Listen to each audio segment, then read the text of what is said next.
दिल्ली में बीजेपी की सरकार बनने के बाद से ही आम आदमी पार्टी के नेता तिलमिलाए हुए हैं। आम आदमी पार्टी के नेताओं को लग रहा था कि अरविंद केजरीवाल के रहते वो चुनाव कैसे हार सकते हैं। दर्शकों, केजरीवाल ने अपने नेताओं को भ्रम के जाल में ऐसा फंसाया कि उन्हें यकीन हो गया था कि केजरीवाल को वाकई पीएम मोदी इस जन्म में दिल्ली में तो कम हरा ही नहीं सकते। लेकिन पीएम मोदी ने केजरीवाल के चैलेंज को सीरियस ले लिया और आम आदमी पार्टी को आपदा में नाम देकर दिल्ली वालों से आपदा को साफ करने की अपील कर डाली। फिर क्या था, दिल्ली के लोगों ने फ्री के लालच में ना आकर विकास को चुना और अब दिल्ली में बीजेपी की सरकार बनने के बाद विकास कार्य तेजी से हो रहे हैं। साथ ही आम आदमी पार्टी के पाप भी बाहर आ रहे हैं। वहीं अब कोर्ट से भी आम आदमी पार्टी को तगड़ा झटका लगा और बीजेपी की जीत हो गई। क्या है खबर, बताते हैं आपको इस रिपोर्ट में। दर्शकों, दिल्ली के हार के बाद आम आदमी पार्टी के मुखिया केजरीवाल जनता से नजर नहीं मिला पा रहे। हार के बाद अब तक वो जनता के बीच नहीं आए। इन दिनों वो पंजाब में डेरा डाले हुए हैं, तो वहीं दूसरी तरफ आम आदमी पार्टी के नेताओं के लिए लगातार बुरी खबरें आ रही हैं। आम आदमी पार्टी के नेता और दिल्ली के पूर्व कानून मंत्री सोमनाथ भारती को दिल्ली हाईकोर्ट से झटका लगा। हाईकोर्ट ने भारती की उस याचिका को खारिज कर दिया जिसमें उन्होंने बीजेपी सांसद बांसुरी स्वराज के खिलाफ अपनी चुनावी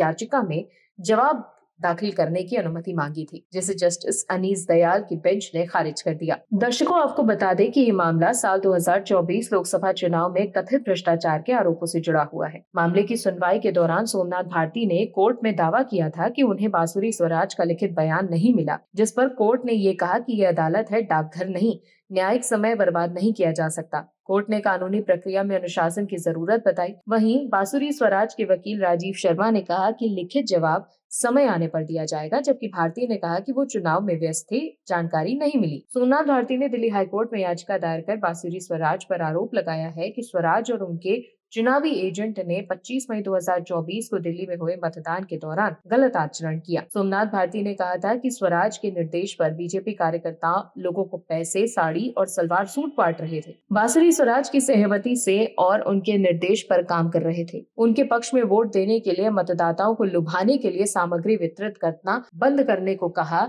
लेकिन उन्होंने उनकी बात को नजरअंदाज कर दिया और सामग्री बांटते रहे। याचिका में आगे कहा गया कि मतदान के दिन बांसुरी स्वराज के दोनों एजेंटों के पास उनके मतपत्र संख्या, फोटो, चुनाव चिन्ह और पीएम मोदी की फोटो वाले पर्चे थे। याचिका में यह भी कहा गया कि बसपा के उम्मीदवार राजकुमार आनंद को बीजेपी ने बांसुरी स्वराज की मदद के लिए खड़ा किया था, क्योंकि वो पहले दिल्ली में आम आदमी पार्टी सरकार में मंत्री थे। आरोप है कि राजकुमार आनंद ने एजेंसियों के दबाव में पार्टी से इस्तीफा देकर बसपा के टिकट पर चुनाव लड़ने के बाद बीजेपी में वो शामिल हो गए। वहीं सोमनाथ भारती की चुनावी याचिका का विरोध करते हुए बांसुरी स्वराज ने दलील दी कि ये कानूनी आवश्यकताओं, विशेष रूप से जन प्रतिनिधित्व अधिनियम की धारा 100 का पालन किए बिना निर्धारित 45 दिनों के बाद दायर की गई थी। बांसुरी स्वराज ने आगे कहा कि याचिका में उनके निर्वाचन को अमान्य घोषित करने का कोई आधार नहीं है, क्योंकि आरोप याचिकाकर्ता की कल्पना मात्र है और साथ ही अत्यंत अस्पष्ट और तथ्यों और विवरणों से रहित है। तो देखा आपने कैसे आरोप लगाकर भाग जाने वाले लोग अब कोर्ट में भी एक्सपोज हो रहे हैं।